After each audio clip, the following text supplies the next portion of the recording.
what's going on? It's Bill Burr, and it's time for the Monday Morning Podcast for Monday, May 22nd. Is that a record for how quickly I said the F word? I'm actually doing the podcast right now, riding in a car. I'm not driving. I'm on my way to New York City because I have to do some promotional stuff here for Efforts for Family that's coming out this week, right? Or next week? May 30th. I don't know what. So this begins old Billy Redface showing his freckled puss on anything I can get myself on.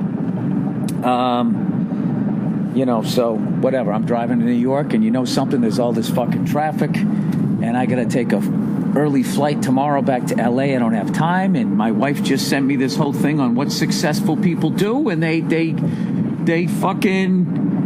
I don't know what they do. They know how many minutes are in a day.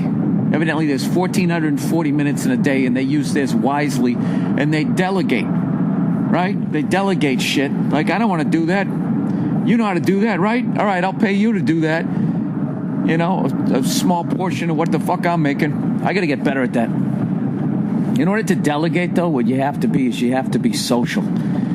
And, that's not my thing unless I've had a couple of drinks. Other than that, I'm kind of a curmudgeon. I don't know if you've noticed. I'm a little bit grumpy. But we're fucking cruising now. Where'd all the traffic go? Now I'm watching. This will be like a Thursday one. I thought I was going to get to do the whole hour. So anyways, I just got back from my tour up there in Canada.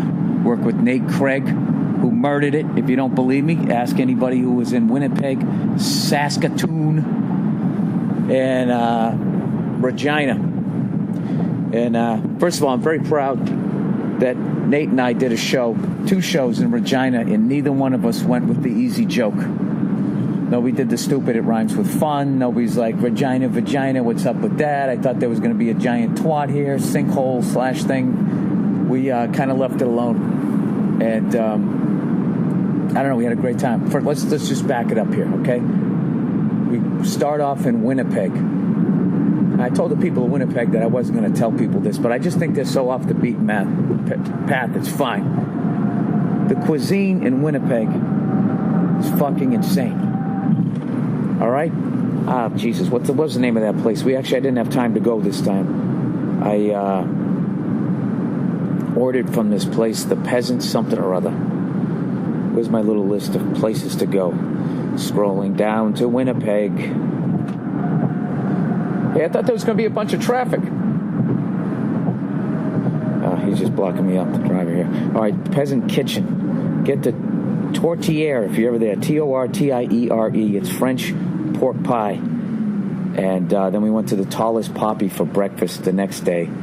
And I wouldn't have known about either one of those. Shout out to a Canadian by the name of Ed Robertson. You might have heard of him. Plays in a band. I think he's in a garage band or something like that. You might have heard of him. I don't know. I'm just fucking with you. So anyways, the food was unbelievable up there. And the shows were awesome. Played in this old theater that I forget the name of. I don't remember. It's been around since like 1900. And up top they have like the same old shitty seats they used to have back when everything was segregated, and all the white people were downstairs and anybody else had to walk all the flights of stairs to go upstairs, and what's the result? What's the result? 50 years later, white people are getting their asses kicked in sports. You know why? We got no quads. We don't have any glutes. That's why our asses are so flat. We just used to walk into the theater. We were on the ground level and everybody else had to walk up, right? That's why we got our asses kicked from the gridiron to the dojo. It's true. It all comes back to going to see Harry Houdini and not having to work for it. So we were actually there, and it wasn't cold as shit like the last time. And, I tried out some new stuff. Everything was going great. Went to bed the first night, didn't have a drop of booze. How about that, huh? Didn't smoke a cigar, even though there was Cuban cigars, but... it's Canada, so they got Cuban cigars, but there's no place to smoke them. They're very hostile against smokers, or they're just maybe like overly protective. They sort of helicopter parent with smokers up there, and you're sort of, I guess, allowed to do it outside. Although I didn't think I really saw anybody smoking anywhere. So anyways, we did that gig. And the next one on the docket was we drove up to Saskatoon. Oh, speaking of which, there was these 2 or 3 cunts at the Winnipeg show. I thought they were booing me, but they were just going, Toon. I don't know why. We were in Winnipeg. I guess that's short for Saskatoon. It's like Cleveland, the land up there. I guess they call it the Toon, or they just yell out Toon. I have no fucking idea. But I thought they were booing me. So, I got off stage and I was just like, Jesus Christ, man. I thought that was a good show. But everybody's like, no. They were yelling Toon. And I'm like, what's Toon? They was for Saskatoon. I was like, all right, we're in Winnipeg. They're like, oh, yeah, sorry. That's a big thing in Canada. Everybody's sorry. Sorry. Like this waitress was clearing our table, and plate is empty, and when she goes to clear it, she goes, oh, sorry. It's like, you're apologizing for you brought food to me, and now you're taking it away, and you're apologizing? Do it all the time. Sorry. I'm sorry. Get the puck out. Sorry. So anyways, we did the drive up from Winnipeg to Saskatoon, the one that everybody was saying, hey, get ready. What the hell's that sound? Jesus, that's not pleasant, is it? Sorry. I picked it up. I'm going to be ridiculously pleasant on this, Fuck those cunts who yelled out Toon in Winnipeg. Sorry. So anyways, everyone was saying I was going to be dreading that drive, like an 8-hour drive. And so me and Nate start driving up, and we're just hitting all these bugs and shit. But I got to tell you, man, it was beautiful.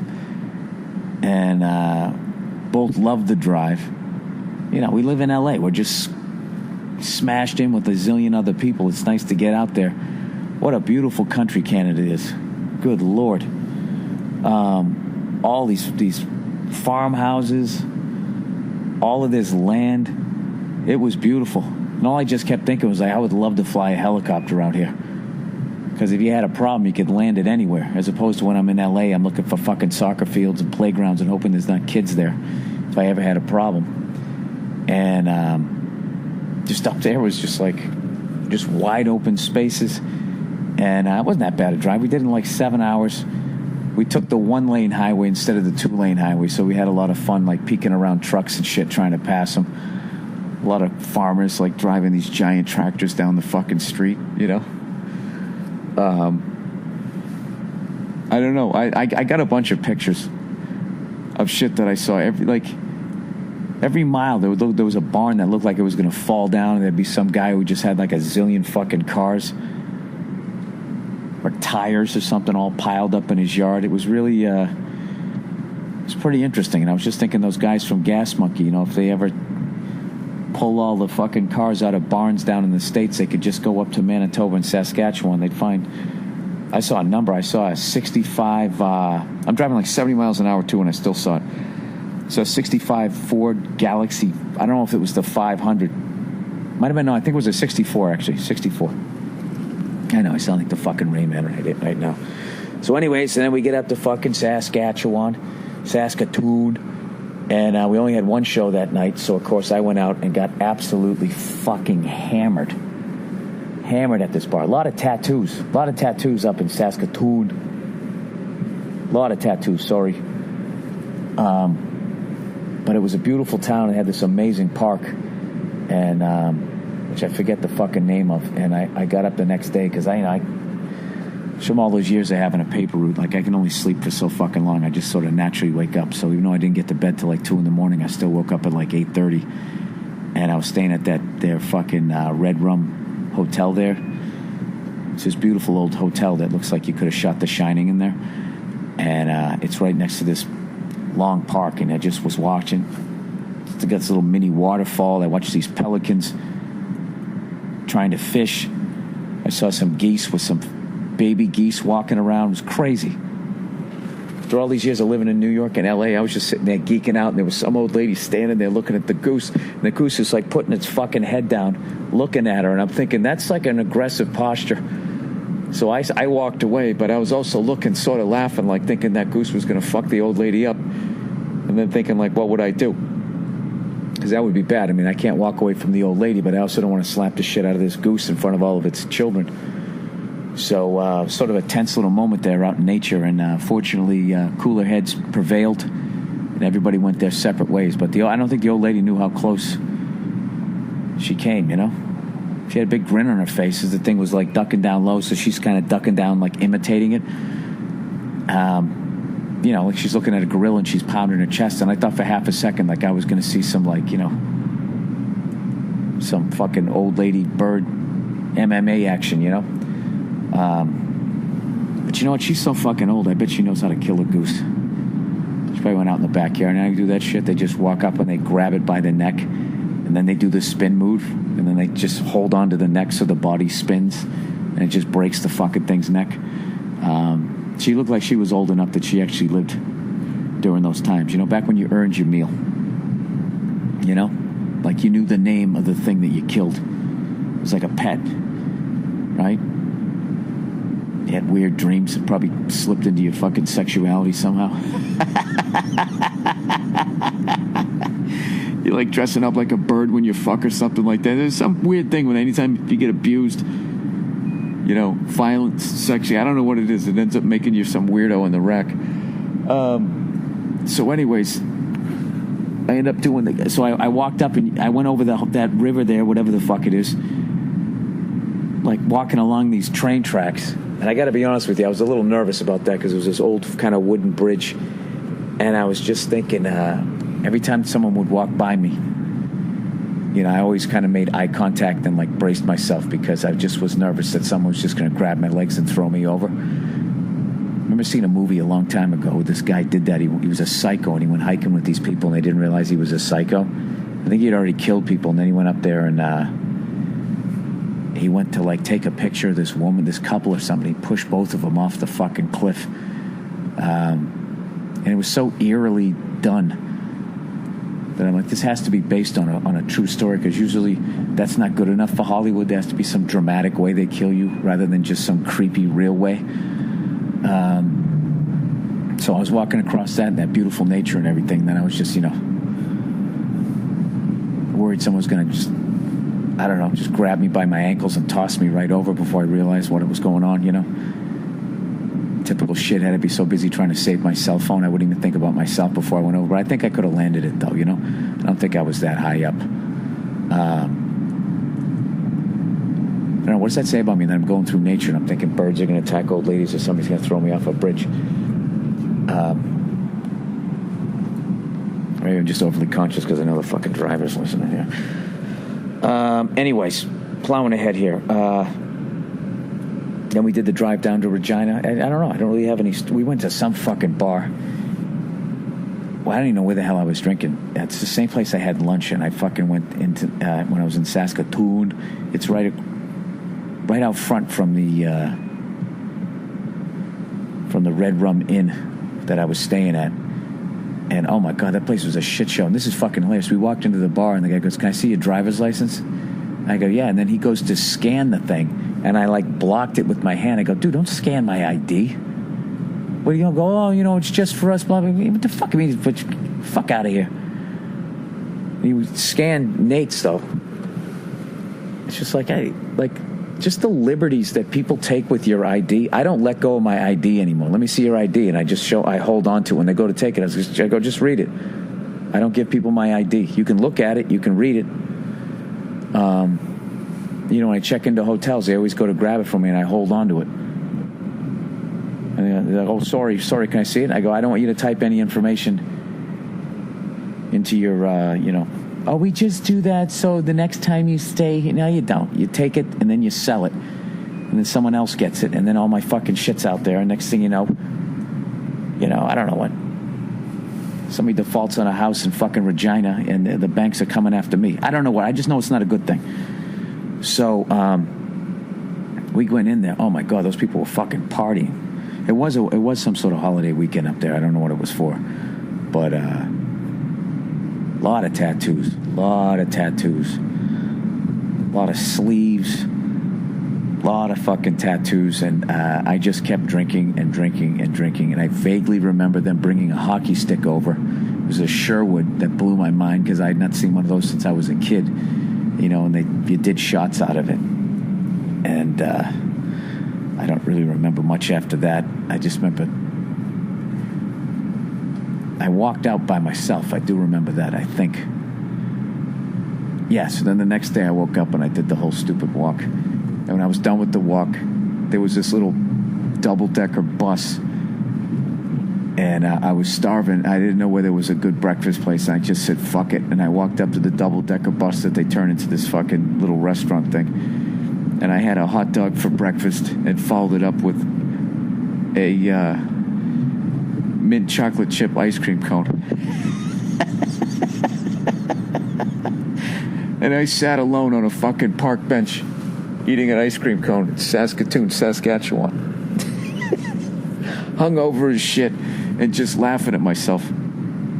Like, what kind of a fucking life am I living? So as I'm sitting there, this nice Canadian couple pulls up, right? They're both on bicycles. One of them's towing a kid. And I just see, well, the one guy, you know, they're all like Flanders. Like, that's how nice they are up there. And he just goes, he pulls up. He's like, oh, no.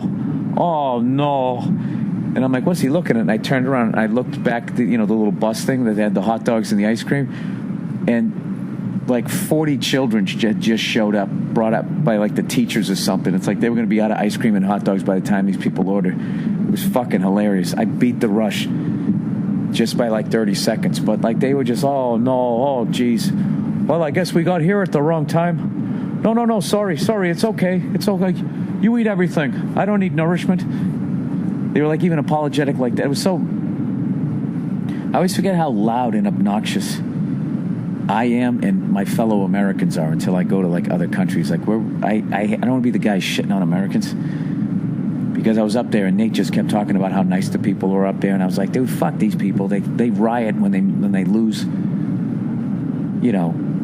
a playoff series. Okay, they're just as racist, they're just as fucked up, blah blah. By the time we got to Regina, I was like, all right, you know what? These are really nice people. I'll give it to you. All right, I'm stubborn. I don't want to be yet another person that travels to another country and then comes back here to tell everybody how everything in this country is wrong. You should see how they make a grilled cheese sandwich up there. I mean, it's just so... like everything's like fucking better. It's like, really? Is that why everybody's always paying attention to us? If we stink so bad, how come you know the name of our president and we don't know the name of your president, huh? Why don't you think about that one for a second? Gee, I don't know, Bill, because you guys dropped bombs on us? All right, fair enough.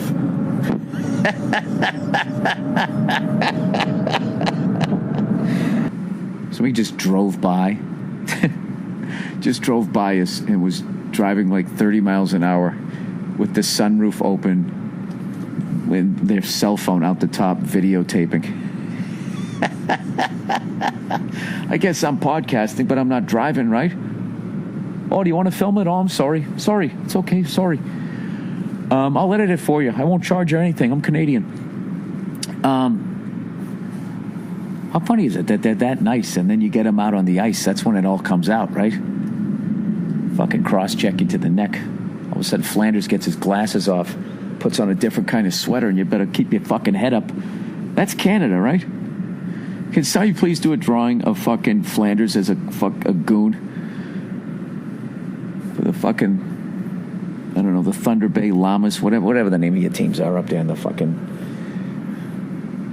lower levels, the minor leagues, whatever you call them. Well, every fucking Canadian has a say, I made it to Thunder Bay and I wasn't good enough to get in the NHL, so I tried to fight my way into the league.